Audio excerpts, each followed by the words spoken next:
मैं knee pain में ना इन तीनों जॉइंट्स को कवर कर रहा हूं, my hip, my knee and my ankle. मैं बहुत अच्छे से समझाने वाला हूं, ठीक है।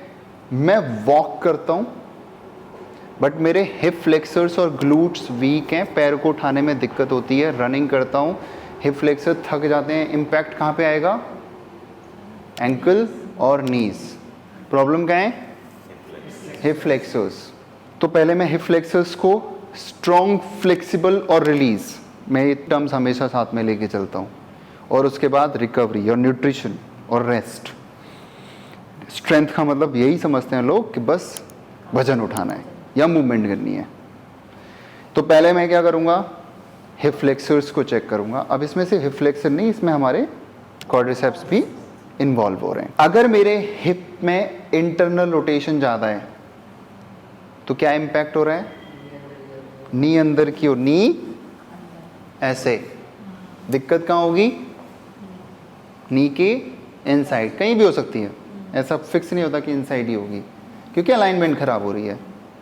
एंकल में दिक्कत होगी, समझ रहे हो आप? हम अभी तक नी पे अटके पड़े हैं। ऐसे होते हैं स्क्वाट में पोस्चर कुछ लोग, देखना। क्यों? क्योंकि फीट फ्लैट है, नी थोड़ा वेलगस है और हिप की प्रॉपर एक्सटर्नल रोटेशन नहीं है, तो नीज बाहर नहीं जा पा रहे। एक्सटर्नल रोटेशन कम होने की वजह से ये आएगा, ऊपर से फ्लैट फीट है, नी वेलगस है, स्क्वाट ऐसे होंगे। यहाँ पेन होगा, यहाँ पेन होगा, या एंकल में पेन होगा। अभी मैंने हिप की वजह से आपको नी प्रॉब्लम्स बता दिए। अब आते हैं हम लोग एंकल। प्रॉब्लम हमारी फ्लैट फीट है, ये अंदर जा रहा है फ्लैट फीट की वजह से। चाहे मेरा हिप का इंटरनल एक्सटर्नल रोटेशन सब ठीक है, बट मेरा फीट फ्लैट है, तो नी कहाँ जाएंगे? अंदर। लंजेस करोगे पैर अंदर, अलाइनमेंट खराब। कोई पर्सन काफ टाइटनेस की वजह से उसकी एंकल मोबिलिटी खराब है, वो इस पोस्चर में नहीं बैठ पा रहे हैं, तो क्या होगा? मूवमेंट लोअर बैक में राउंड बनेगा। अननेसेसरी में नीज को पुश करने का ट्राई करूंगा तो क्या इंपैक्ट हो रहा है? नीज। फीट फ्लैट है, एंकल मोबिलिटी भी कम है, तो लोग कैसे बैठते हैं पता है? ऐसे ऐसे निकल जाता है पूरा। ये बहुत कॉमन प्रॉब्लम्स हैं और ये प्रॉब्लम्स हमारे टीनेज से ही स्टार्ट हो जाती हैं, बट जब हमें पेन होना स्टार्ट होता है और जब हम दिखाते हैं तो हमें ये रीजंस दे दिए जाते हैं। अगर इन रीजंस की वजह से पेन हो रहा है ना, तो ये पेन मेरे को 20 साल पे ही होना चाहिए था। वो पेन हो रहा है इन रीजंस की वजह से, जो अलाइनमेंट खराब हुई है, मसल इम्बैलेंसेस हुए हैं, उसकी वजह से। So problem is not the knee valgus, flat feet और hip internal external rotation. Problem ये थी कि हमने उस प्रॉब्लम के अकॉर्डिंग खुद पे काम नहीं किया। मेरा काम क्या है? मैं ब्लेम नहीं करता, मेरे पास सॉल्यूशन है। मेरे पास अगर कोई ऐसा पर्सन आता है ना, मैं उसको बताता तक भी नहीं हूं, और मेरा मूवमेंट सिलेक्शन ऐसा होता है कि उसको पता भी नहीं चलेगा कि उसकी प्रॉब्लम के अकॉर्डिंग मूवमेंट डिजाइन किया जा रहा है। अब किसी को फीट फ्लैट है, मैं उसको ये स्क्वाट ज्यादा देता ही नहीं। मैं पता क्या देता हूं ज्यादातर? स्क्वाट दिस, फीट का झंझट ही खत्म। रिवर्स नॉर्डिक्स, टेंशन खत्म। टो प्रेस करके आर्च बना के सुमो स्क्वाट होल्ड्स। आप लोग रेप्स में लगे रहते हो ना, बस ये समझना, जैसे मैंने आपको दिए थे होल्ड्स। होल्ड्स इतने अच्छे होते हैं कि हमारा जॉइंट भी इंपैक्ट नहीं होता और हमारे मसल्स स्ट्रॉन्ग भी हो जाते हैं। सिंपल। अब किसी की हिप की इंटरनल रोटेशन ज्यादा है, तो मेरा मूवमेंट सिलेक्शन कैसा होता है? पहले मैं क्या करूंगा? लैटरल नीलिंग लंज,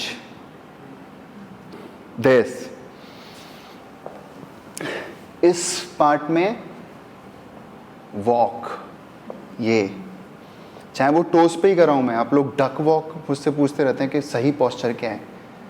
मैं डक वॉक को लोगों की प्रॉब्लम के अकॉर्डिंग डिजाइन करता हूं, ना कि डक के अकॉर्डिंग, ठीक है। अब उसमें डक का बच्चा भी होता है, डक थोड़ी बुड्ढी भी हो जाती है और डक जवान भी होती है, ठीक है। तो उस हिसाब से सोचो ना भाई, एक बच्चा जब डक्का बड़ा होगा तो वो ऐसा तो है नहीं कि एकदम परफेक्ट वॉक करेगा, वो गिरेगा, चल भी नहीं पाएगा। तो उस हिसाब से सोचो ना एक्सरसाइज को, मूवमेंट को इस तरीके से सोचना स्टार्ट करो। अब समझ रहे हो ना कि मैं कैसे डिजाइन कर रहा हूँ। हिप एक्सटर्नल रोटेशन पे काम करूंगा, ठीक है, पैनकेक्स दूंगा जिससे ओपन अप हो। फिर ऐसी एक्सरसाइज जैसे हिप थ्रस्ट है ना, सुमो स्क्वाट जिससे कि हिप की मोबिलिटी बढ़े, लैटरल नीलिंग लंज, मशीन्स के थ्रू मैं एक्सरसाइज कराऊंगा, बट उसको मैं दूंगा क्या नहीं, नॉर्मल वेटेड स्क्वाट। अब देखो दूंगा का मतलब ये नहीं है कि 100% है, मैं क्या करूंगा, कम दूंगा, बट उससे ज़्यादा मैं क्या दूंगा जो कि उसकी प्रॉब्लम पे काम कर सके। एक्सरसाइज भी हो रही है, प्रॉब्लम पे भी काम हो रहा है, और फ्यूचर में इश्यूज भी अराइज नहीं होंगे। तो एज अ कोच आपको पता होना चाहिए, ठीक है, या आपको खुद पता होना चाहिए, या एज अ ट्रेनिंग। तो जब भी प्रॉब्लम्स अराइज हो रही हैं, मैं यहाँ पे प्रॉब्लम या किसी भी पर्टिकुलर एक प्रॉब्लम को ब्लेम नहीं कर रहा, मैं ब्लेम किसको कर रहा हूँ, हमारे एक्सरसाइज सिलेक्शन को। हम लोग सही गलत में अटके पड़े हैं।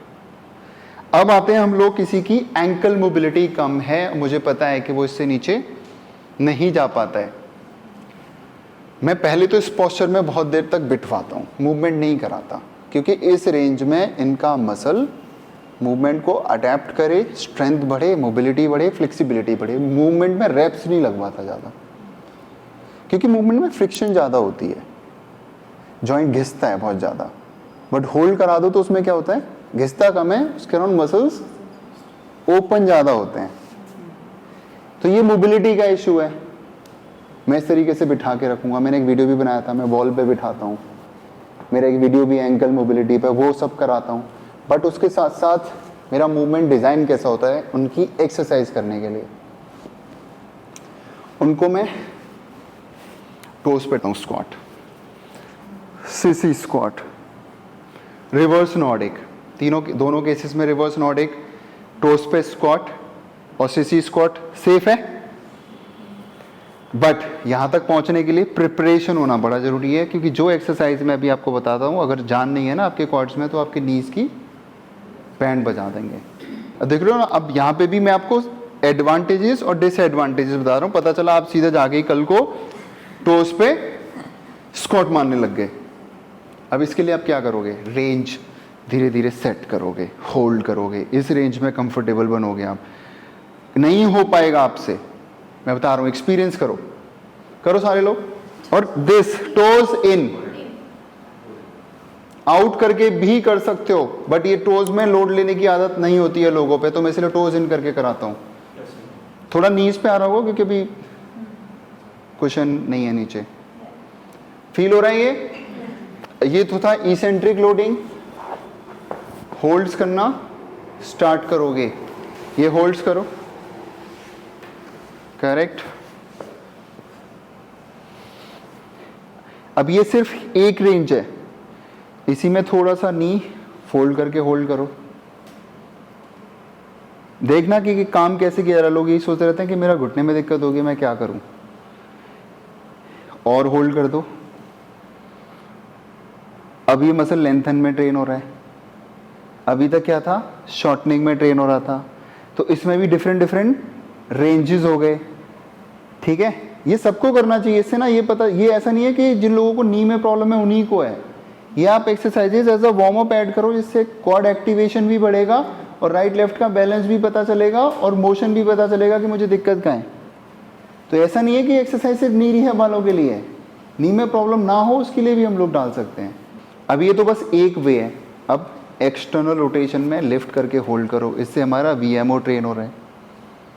करो, कांप जाएगा लेग, उठाओ और ऊपर, ये आ रहा है पूरा। इसमें भी सेम रेंजेस, नी फोल्ड, अब और प्रेशर बढ़ गया होगा। तो स्क्वाट लंजेस के अलावा बहुत सारी चीजें हैं। हम लोग स्क्वाट लंजेस में ही अटके पड़े हैं अभी तक कि मैं स्क्वाट नहीं कर पा रहा तो मैं क्या करूंगा। फील हो रही होंगी एक्सरसाइज, इसी में इंटरनल रोटेशन करो, अभी आउटसाइड आ गया, इसमें फिर मूवमेंट हो गई, समझ रहे हो। इसके बाद रिवर्स नॉर्डिक्स, इसके बाद इस तरीके से घुटने पे बैठना चालू करो, जॉइंट को अडेप्ट कराओ। ये बैठो, कोई पेन अभी तक? आपको इस तरीके से गाइड किया अभी तक किसी ने? नहीं किया ना?